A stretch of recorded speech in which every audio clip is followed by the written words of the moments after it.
Welcome to an episode of the podcast Art Insiders New York. My name is Anders Holst. The theme of the podcast is New York, with a focus on behind-the-scenes conversations with fascinating people who are making an impact in the world of art, design, and architecture. We're so happy to welcome Brooklyn-born photographer David Montgomery to our show. David, who is living in London since many years, is one of the most legendary photographers of all time, capable to mix art, fashion, music, cinema, and pop culture. He's a regular contributor to Vogue, the Sunday Times, the Telegraph, the New York Times, Rolling Stone, and many more. In this interview, David shares extraordinary stories from his long career, memorable meetings with interesting people.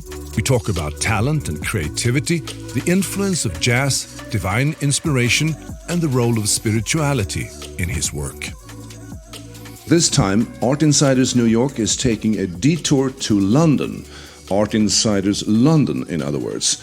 And we're so happy to welcome David Montgomery to our show.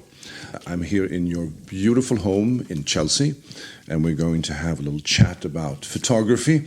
And for full disclosure, David's wonderful son Max, who is also a very successful photographer in Los Angeles, is married to my daughter Matilda. So this is not only the London edition of the podcast, it's also the family edition. Right.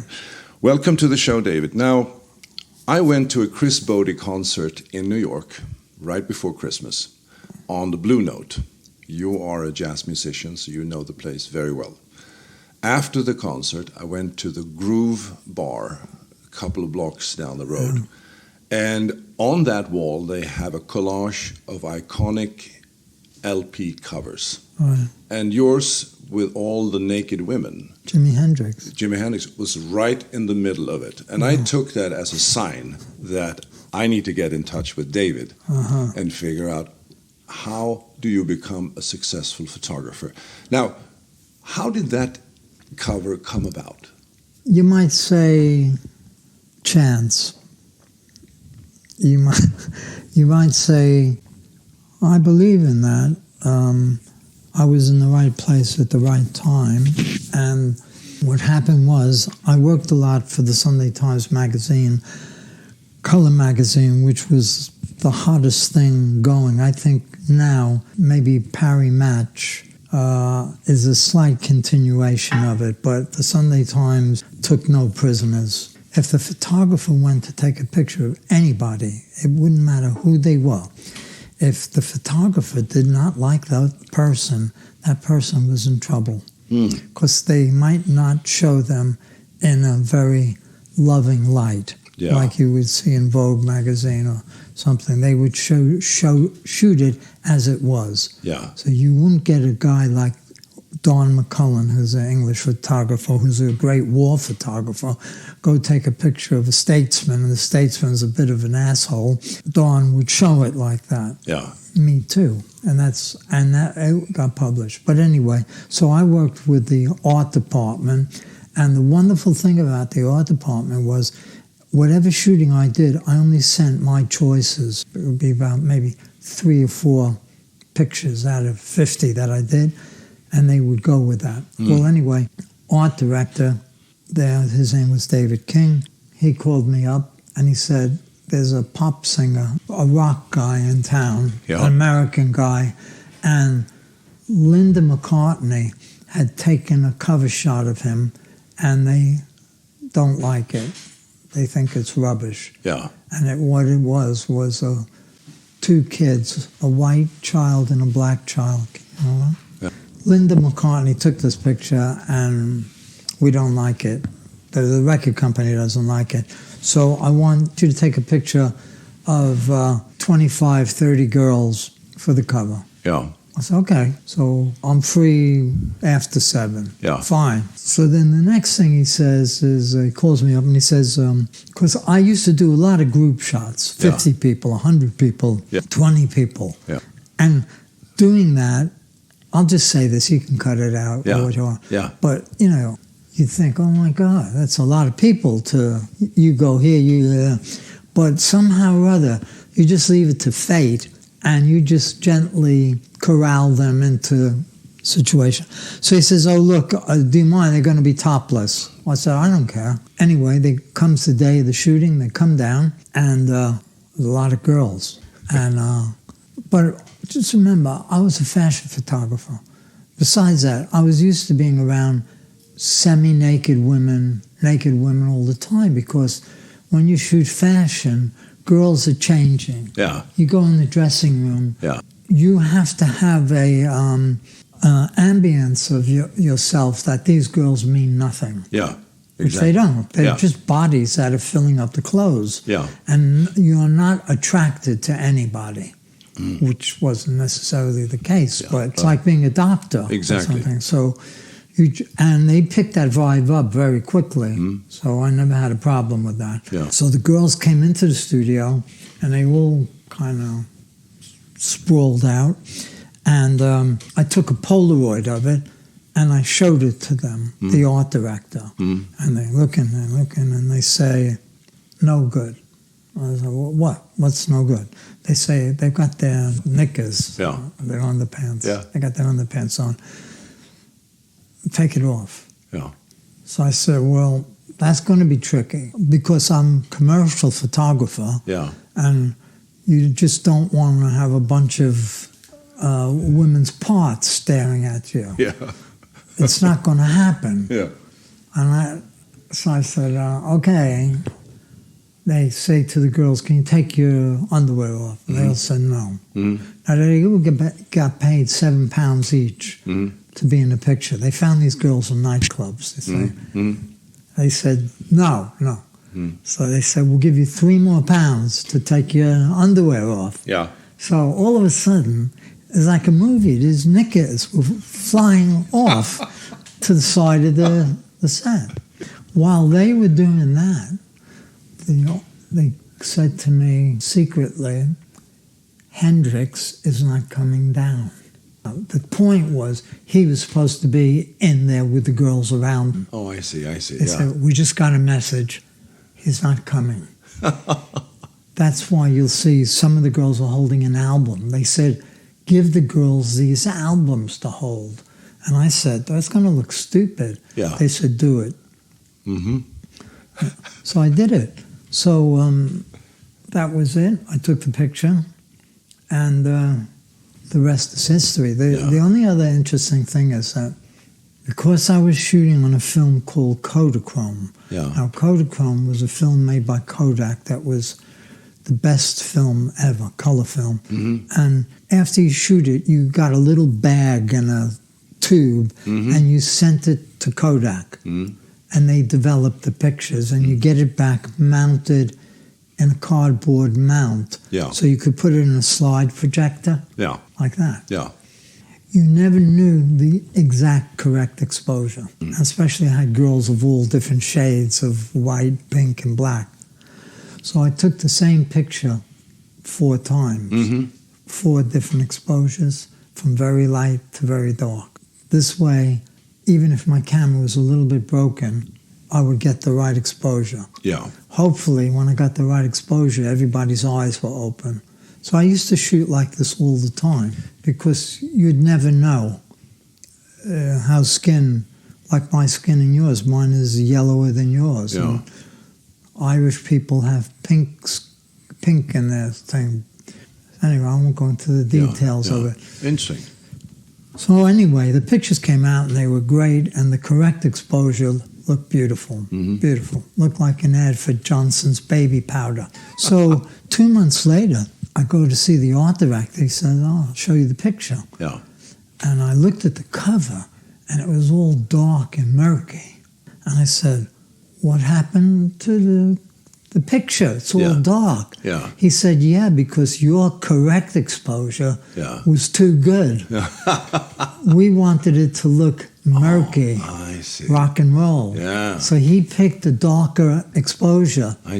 And that's how it happened. I mean, I had nothing to do with it.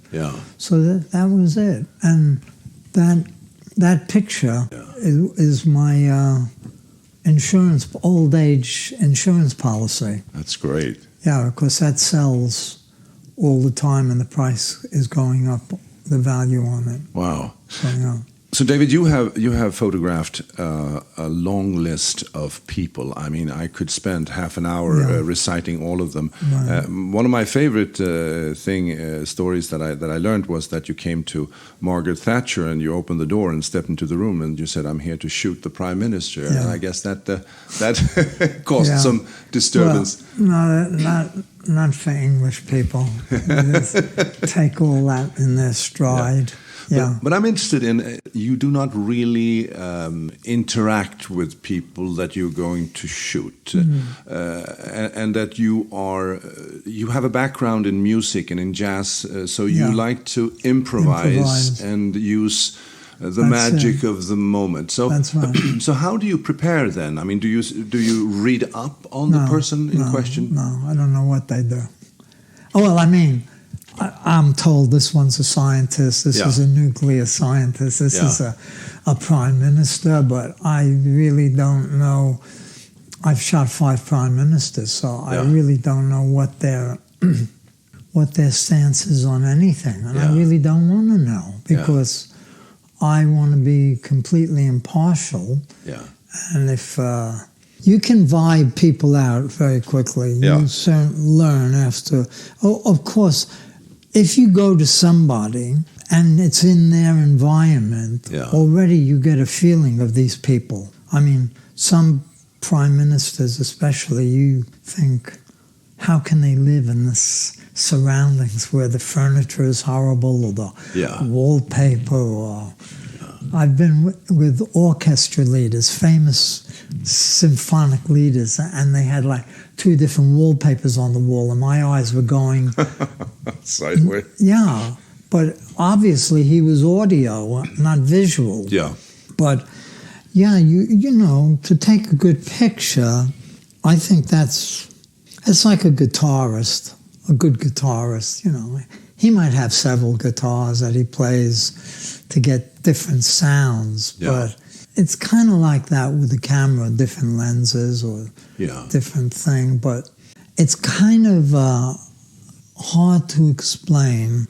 Sometimes I try and relate it to a sexual experience without the sex, but that 2 strange people could meet and have this experience and then never see each other again. And it's kind of like that. That you have a kind of intimate thing, or maybe it's not intimate, or maybe the person you're photographing doesn't realize what I'm making them do. Take a picture of somebody at the very beginning when they're really nervous is the best. Or sometimes 15 minutes later after I wear them down, I completely kind of strip them down in a mentally and physical way, and how their body language is. Just a slight movement of an elbow or a nose or a thing to the camera, because this is going to come off to be on a piece of paper that you look at. So it's like a silent movie, very much like a silent movie. And so do you have any, is it like a therapy session, or is it more like you're puttering around, you're doing your stuff, and then you are looking for something? What are you looking for? Well, it's hard to put into words, you know, but you know when it's right. I hear like a bell go off in my head where you've taken this person and sort of immortalized them. Now, I didn't make this up. I mean, I have many heroes whose work I look at and people I admire. So that I always had a roadmap of what might be good and what might not be, what could be bad. How bad could be good. One of the things I do is I let the people know that I'm kind of nervous and I'm just a human being. And I'll say, this is a new camera, I don't know how to work it. Or stuff like that, which sometimes is true. And I would say, I don't know how to work this camera yet, I just got it, blah, blah, blah. So you have these sort of icebreakers. Yeah, but there are people that they don't melt. There are some people that are photogenic, but there are other people that aren't photogenic, and I had a photograph of the president of Procter & Gamble or something like that. Yeah. And he was a real tough cookie. Yeah. And I said to him, "Do you think you could smile a bit?" And he said, "I am smiling, you know." So I read somewhere that Barbara Streisand was one of your more tougher clients. yeah, I was going to mention her. But I was young then, Yeah. and we did something that probably got her off. First of all, in all fairness to her, if I look back in history, she was pregnant. Yeah. I didn't know it. She was getting divorced or having a bad time with Elliot Gould, who did come over when we were shooting, so there was all that going on. Yeah. We brought music with us, and I remember we were playing Sonny and Cher and Wilson Pickett and Otis Redding. That's great. And I don't think she dug it, you know. We played pop music. Yeah. And I guess she thought, why aren't you playing my music? Some people like that. I photographed Neil Sedaka. And he said, yeah, I brought all my music for you to play. Yeah. Okay, you want it? You got it. You know, it's a funny thing about, like, I don't think I take great pictures of people in my family, or they don't like it, but they're very close to me, so Yeah. it's hard to do.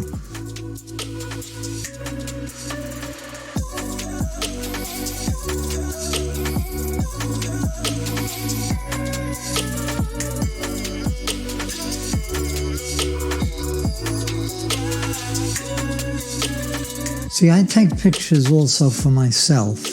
So all the time I did all these other things. I always took pictures for myself, like on a weekend. Yeah. Or I'd walk around on the street. Yeah. So my heroes were people like Robert Frank and Gary Winograd. You can look them up and see what the street photographers. Yeah. And that's what I wanted. I could mix everything that I learned on the street, shooting, lighting. I could mix that with what I did in the studio. Yeah. So each fed off each other.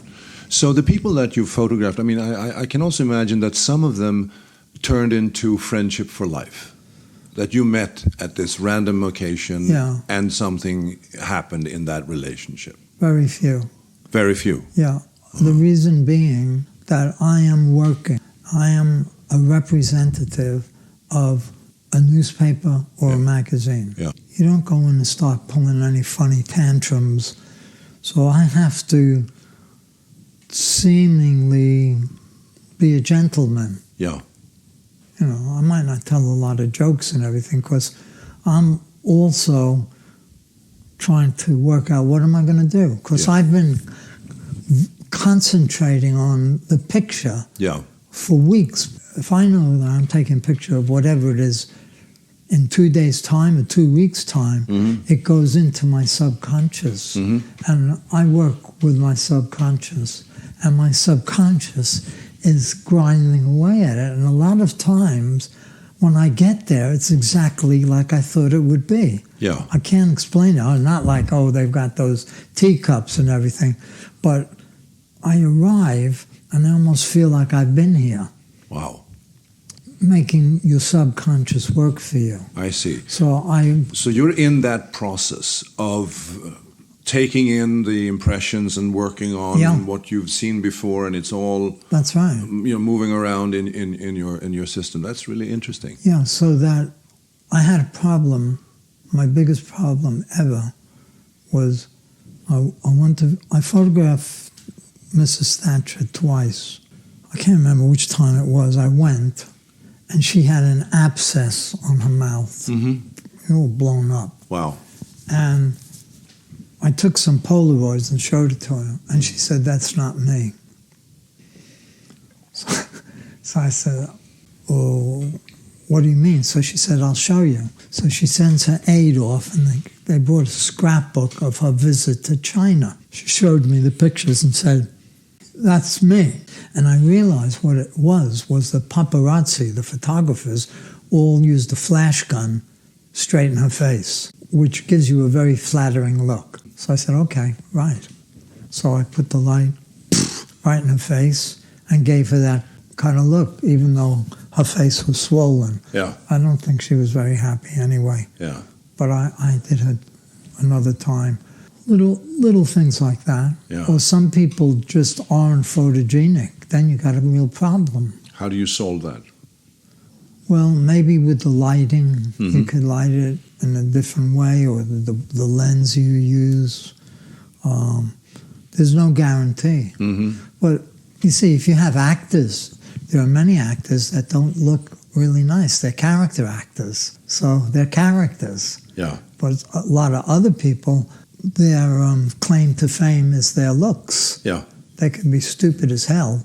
Ursula Andress, she came and she brought her lighting cameraman.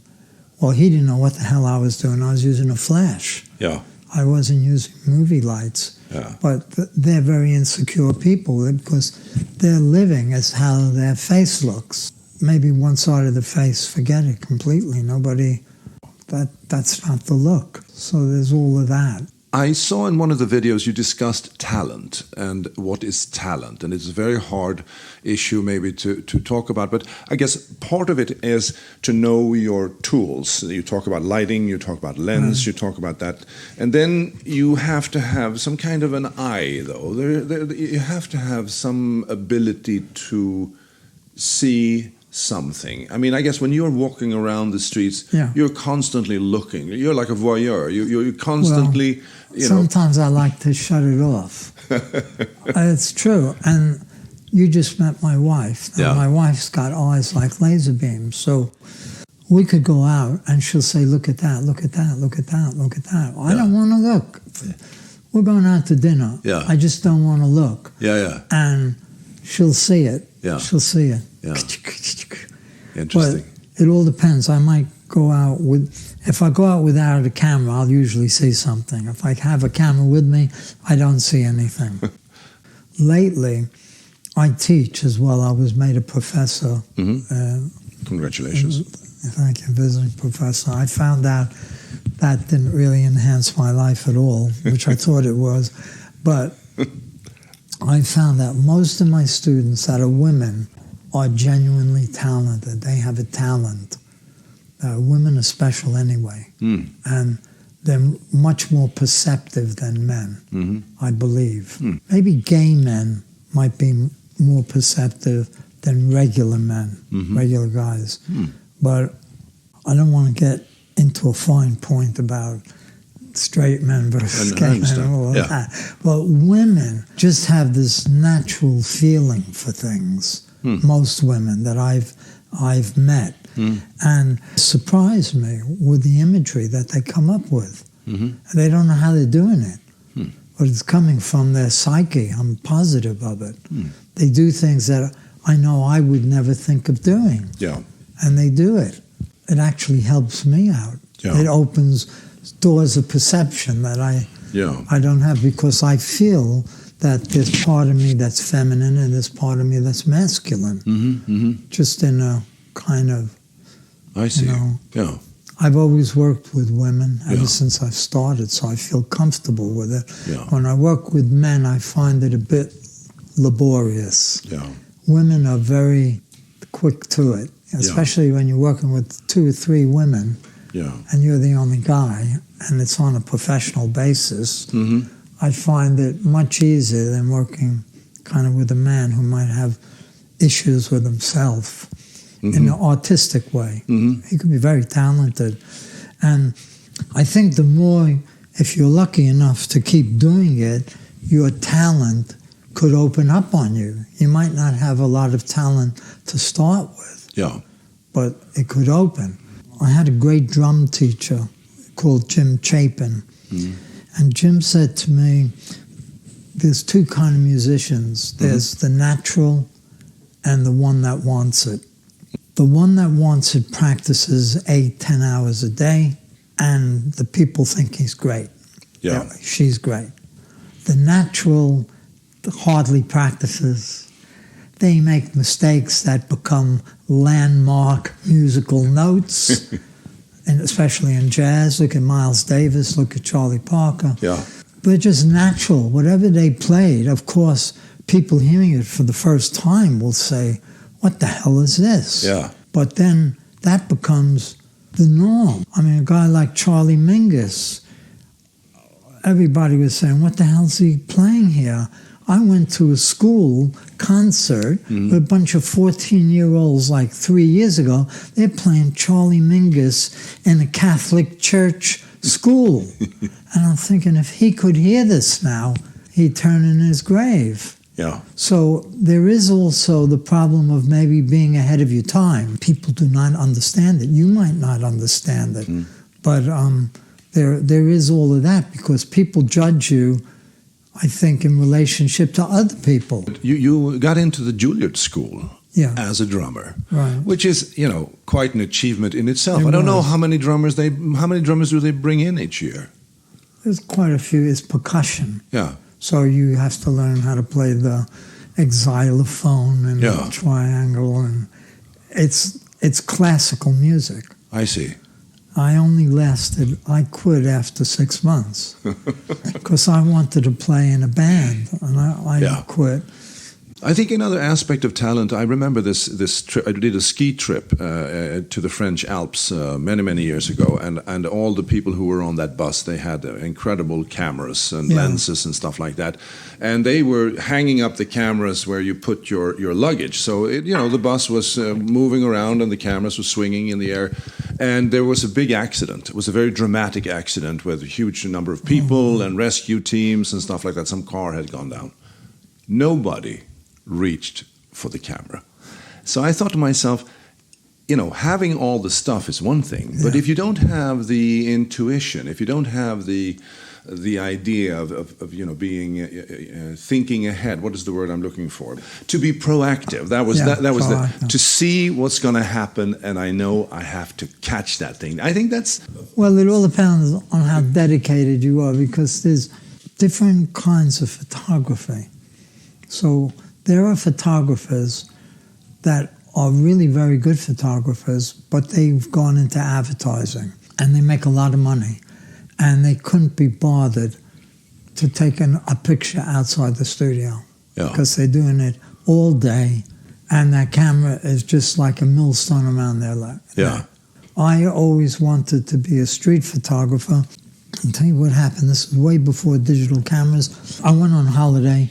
My camera, I dropped it into the ocean, ruined. I thought, well, this is maybe God's way of making me rest. After the third day, I was finger itchy. I want to take a picture. So I go into a local camera shop in Cornwall, and he had this little camera. It was called the Ilford Pixie. And it was this point and shoot with a picture of a cloud and the sun.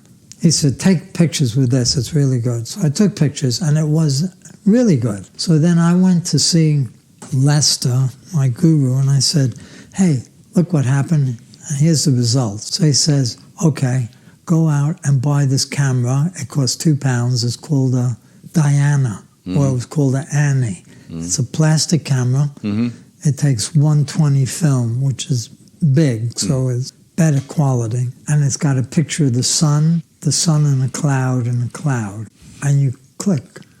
And so I did it. I started shooting with that camera. It kind of worked like your eye. Yeah. So most people don't realize. Here's the thing. When you're looking, say you're looking at me now, you're sitting 4 feet away from me, you're looking at me. You don't realize it, but probably the only thing in focus is my eyeglasses.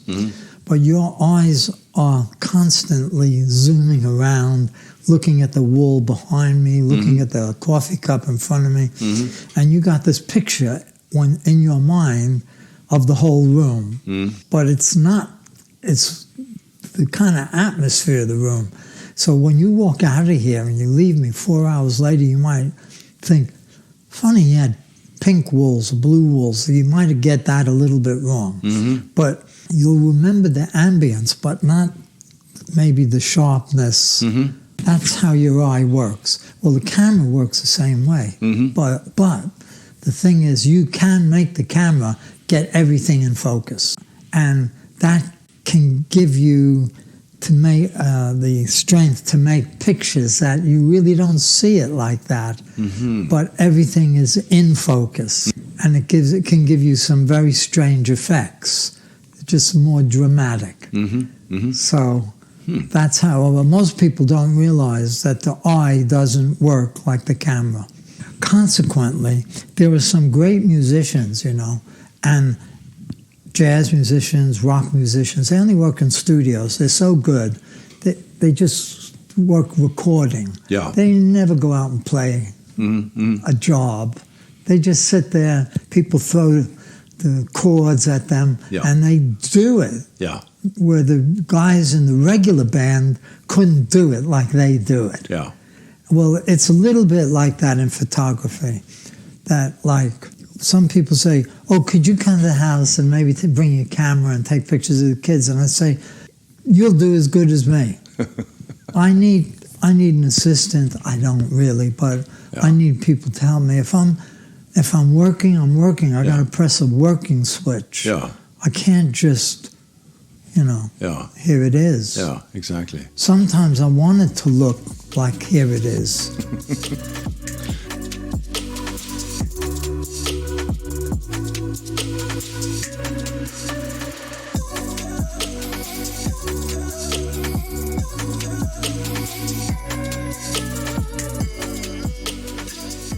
I was born in Brooklyn, New York. I was born in Flatbush. But I grew up in what was called the Midwood section. There was no television in the 40s and 50s in America. And there was just radio, which in a funny way, you saw more listening to the radio than you did when you were watching television, because your imagination automatically was put to work. So anyway, in my house, when my other brother, younger brother, got born, they took me out of my bedroom and put me up in the attic of the house. Yeah. And the bathroom up there was also my father's dark room. So it always smelled from the chemicals. And it would be like if one of your parents was an oil painter, that smell of the paint and the turpentine. Yeah. To me, that was like Chanel No. 5. Then gradually, I became interested in photography, working for a man called Lester Bookbinder, who was a great New York advertising photographer, but he loved real photography. And I worked for him for 5 years as a slave, which we all do. That was my apprenticeship. Yeah. He was a real stickler for getting things right. I mean, he's a guy that would do a still life of some piece of cosmetics, a lipstick, a whiskey bottle, and it'd take 2 days to do it. Yeah. And I'd be standing there, he'd be with a big 8x10 camera with his head under a cloth, move this way, that way, this way, that way. You stand there. He was very demanding on himself, and he'd be very demanding on his assistants, whoever worked for him. Yeah. And I always knew that I would show him my work. He was like my guru, and I showed him my work. A lot of times he was less than complimentary, and most of the time he was very encouraging, which was very good, because even though I was being semi-successful, success is a very dangerous thing. And I found that people tell you, your pictures are great. They don't know if it's good or not. They know that you're being used, so you're great. But in our business, I had a guy that was saying, this is good and this is no good. Yeah. And you better stop doing this. Yeah. But if I thought what he thought was bad and I thought it was good, we'd sometimes come to blows about, is it right or is it wrong? Because he always said to me, and he was unbelievably good, he said to me, there comes a time when the student passes the teacher by, quoting Michelangelo. I think, what's he talking about? How could anybody be better than him? Then he came to England. He said that I want to come on the shooting. I came. Yeah. Blah, blah, blah. Went back to America. Didn't like it here. He said, I'm going back to do another job. Do you want to come? I said, yeah. I went. I met a girl. I got married, had children. Fast forward, here we are. Okay, so... That's a life. I gradually went into photography here.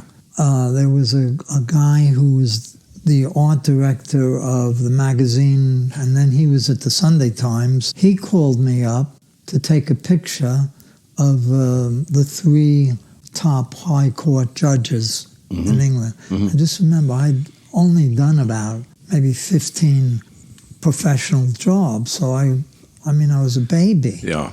Okay, so I go off. I won't give you all the gossip about my assistant forgetting half the cameras when we went. Why not? Why not include that? Well, anyway, I got there. I took the picture. Yeah. And what happened was, art director, he laid the picture out across 2 pages this way, sideways 2 pages. Yeah. And my name this big, David Montgomery. Yeah. So he made it super big. Yeah. It was bigger than... And then from that point on, slowly things started to happen. By shooting the top judges and all their finery, that meant politicians, scientists, prime ministers, all of that.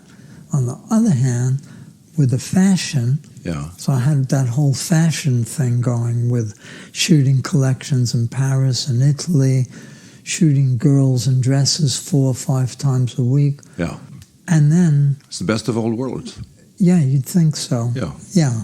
Of course, it was coming at me, and I had to make it up as I went along. There's a couple of things, as people from New York will probably understand. I don't come from New York. I come from Brooklyn. I lived in New York. That was the Big Apple. That was Valhalla. But I come from Brooklyn. I lived 10 streets away from Woody Allen. Yeah. Allen Koenigsberg. We went to the same public school, and we went to the same high school. Little guy, Woody Allen.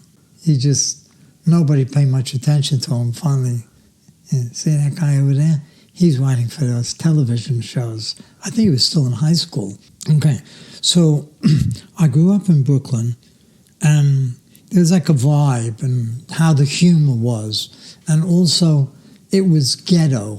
It was a ghetto. It was a couple of ghettos that lived close to each other. Like I would say, like I lived in a Jewish ghetto. Yeah. There was one Christian family on the street, and he was a doctor. And if the nuns came walking down the street, you could see curtains moving, nuns in black. Yeah. And the humor was of a certain way. And then the Italians and everybody, and Irish. Yeah. I mean, everybody had, they were like second generation Americans. Yeah. All the parents, Irish, Russians, Italians.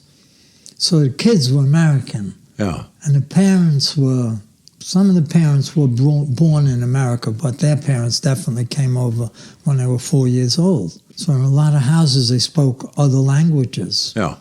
But anyway, so there was this humor that went on, like Jackie Mason and Mel Brooks and those guys capitalized on that kind of... Then I moved to Manhattan.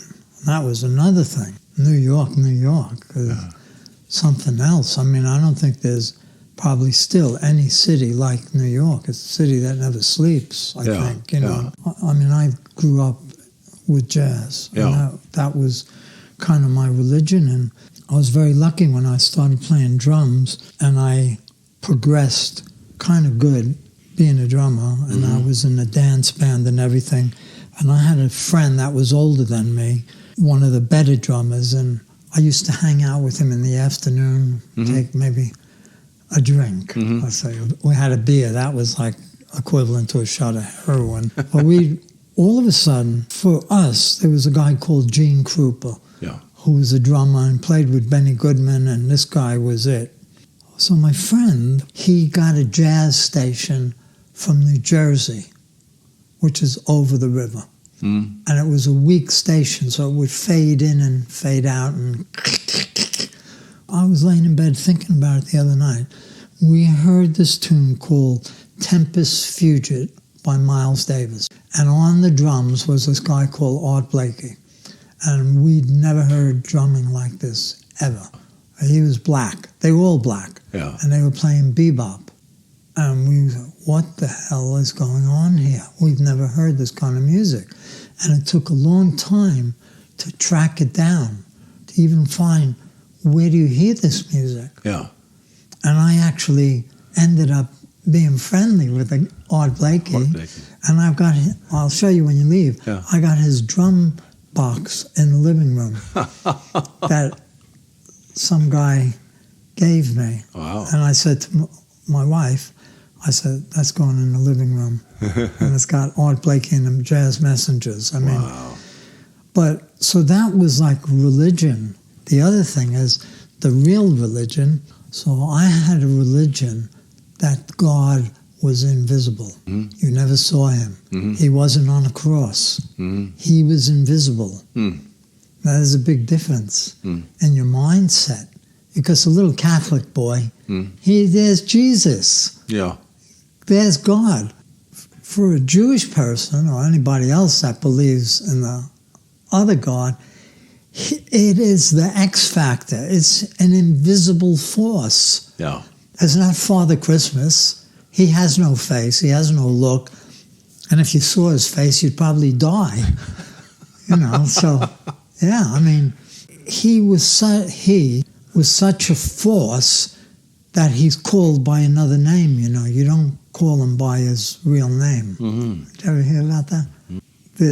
There's two names or three names. You don't call God by his real Hebrew name because that's already too close to the flame.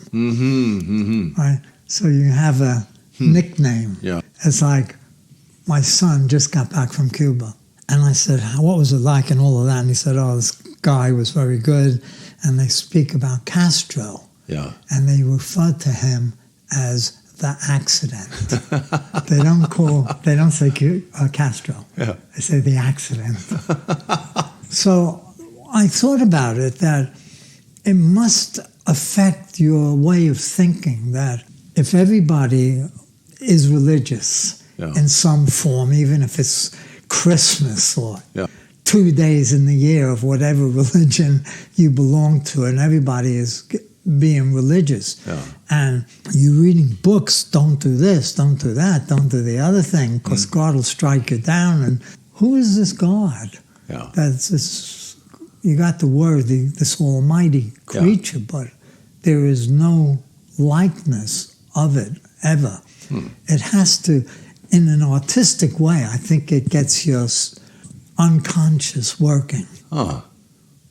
That's all. I can't go deeper than that, but I feel that... That's wonderful. Everybody's got a different name. Some people have images of it, some don't. But I think the unseen... So I always feel, if I want to say a prayer, I could go into any church or mosque or whatever, go in, because that's a gathering place that people pray. Yeah. And there must be an energy there. Yeah. I don't care who they're praying to. Yeah. In fact, I had this discussion with a priest. He told me to read a book called A Marginal Jew. And it's a fabulous, 2 big books written by a Catholic theologian. And basically what it boiled down to is that he said, look, we're talking about something that happened so long ago. Who knows if Jesus said, come forth, or he might have said, come fifth. You understand? Yeah. He didn't. Well, he might have said, go to the left, go to the right, because he was speaking in Aramaic and went to Greek, then, I don't know, Roman, Italian, Latin, Hebrew, who knows? Yeah. So I find that religion also maybe helps you with your own spirit, subconscious, because I kind of think also that there's another book, Used Genes and Secondhand Emotions. Very good book. The man who thought his wife was a hat because he had this disease that the perception was closing in on him. What he said is that as you grow up, you might have things about yourself that you don't particularly like, and you don't know why. I said, well, the best way to go to a psychiatrist, but you have to think that you are, like if you're breeding Cocker Spaniels, and if you went back 5 generations with the dogs, if you go back generations in your family, maybe your grandfather beat your grandmother up. Maybe your grandmother was a drunk. Yeah. Maybe your grandmother was a bit of a kleptomaniac or didn't like mushrooms or all of these crazy things, didn't like the color red. And here you are. Yeah. Smash. You got all of this DNA jumping around inside of you. Yeah. Well, I feel that as an artist, you can use all of that to your advantage. Yeah. Negative and positive. You can somehow harness it in an invisible way. I can't say A, B, C, you're going to be okay. So you might still be kind of a mixed up dude, but your art will benefit from it. And that's all I care about. Yeah. I don't really care about what people think about me. I care about what they think about my work. I see. But do you consider yourself a religious person in that sense? But spiritual. Spiritual, I see. Yeah. I don't care. If you told me that tree trunk over there will give you the right vibes, I'll get down on my knees. Yeah. Because maybe it will do. Yeah. But have you ever had that feeling that, okay, now I've done this, I know this, I'm actually quite good at it, now I'm going to do something completely different? Yeah. Have you had those? I've spoke to my son about it. Yeah. I said, I had this thought that when I was 20 or whenever I was, and I held my first camera in my hand and I made a wish. I held the camera and I sort of made a wish to help me be good. Be good. Just be a good photographer. I didn't want to be a fashion photographer. I just wanted to be in the craft. I wanted to be good. For better or for worse, I think I've gone past my deepest expectations on it.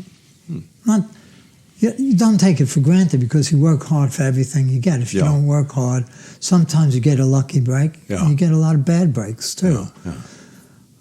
So someone was listening, obviously. Maybe, yeah. But what I said to my son was, I said, look, I'm thinking of giving up the whole thing now. Just forget it, because I realized if I stopped taking pictures, I wouldn't have anxiety. I wouldn't have I'm always thinking. Yeah. Like you say, the people that didn't take the camera down, it's like you can't compose photographs in your mind. Like Paul McCartney gets a dream. Yeah. He says he gets a dream, he wakes up, writes it down, he's got a hit tune. Yeah, let it be. Yeah. I can't dream up a photograph. Well, maybe you could maybe say, I had this dream, and David LaChapelle, he's got these crazy collages which he dreams up.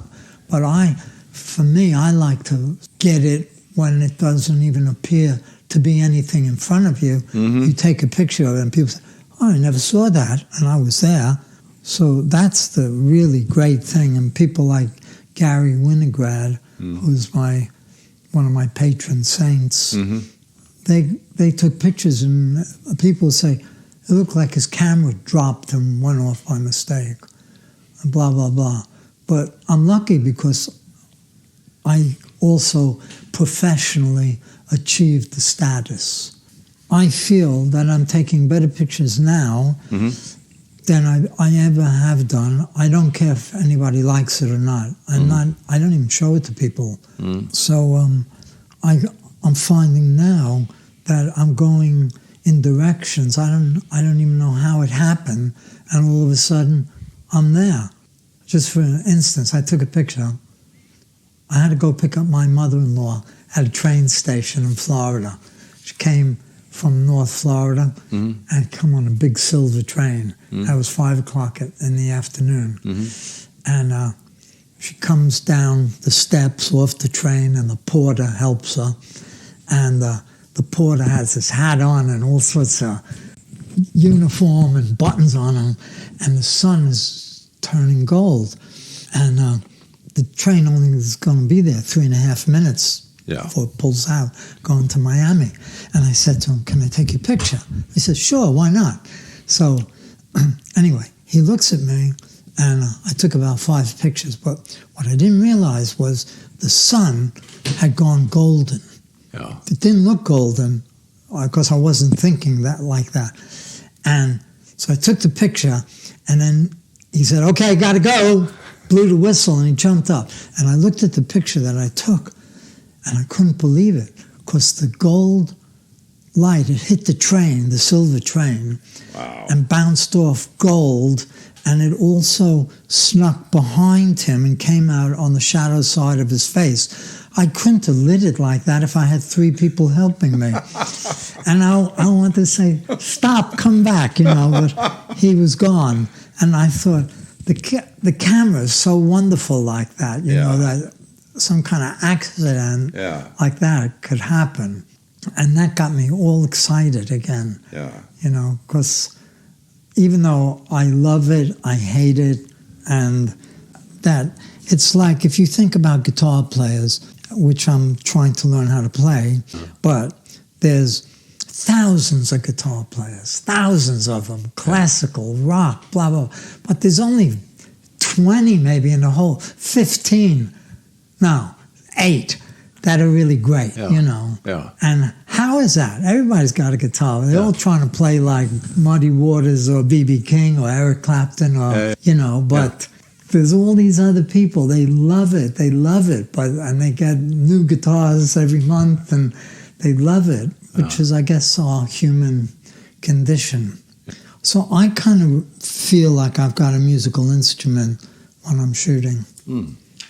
And I have a book that's pending that I spent the day with the Queen Elizabeth, up in Scotland in 1960. But I can't use the pictures without her permission. Oh, will you get it?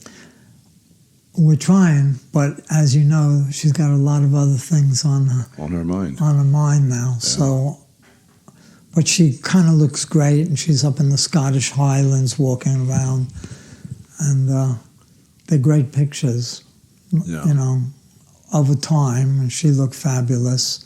Yeah. So we got that, and, to think, I'm walking around 10 Downing Street thinking, how did I get here? Yeah.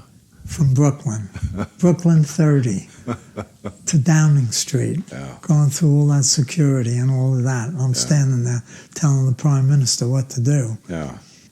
You can't think about it like that. When I'm there, I just think I can't wait till I get home.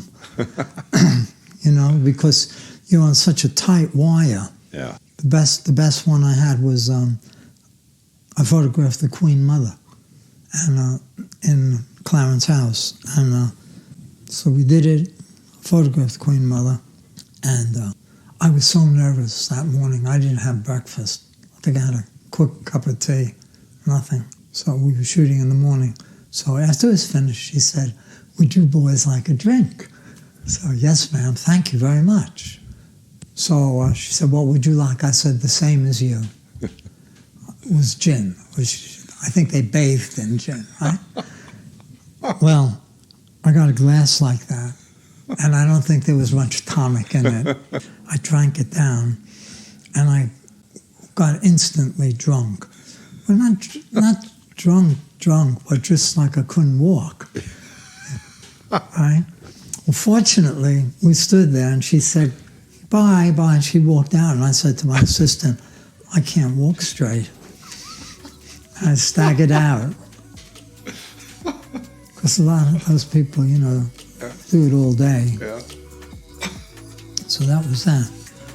So I guess we should go. Yeah, we should. David, if you want to come back, we can come back. Yeah. David, it's always a good sign when you prepared 40 questions and you've only asked 5. And if you think you got enough, great. I think I have a wonderful interview with you, David. Okay. Thank you so much for inviting me to your beautiful My home pleasure. here in Chelsea. My pleasure. And I'm looking forward to lunch. Great, let's go. Okay, thank you. This is Art Insiders New York, and my name is Anders Holst. Thank you for listening, and be sure to visit artinsidersnewyork.com to join the conversation and subscribe to the podcast. If you enjoyed this episode of the Art Insiders New York podcast, head over to iTunes, if you're not already there, to subscribe, rate, and leave a review. It's very much appreciated. Thank you. This episode was produced by UOM LLC, copyright 2020.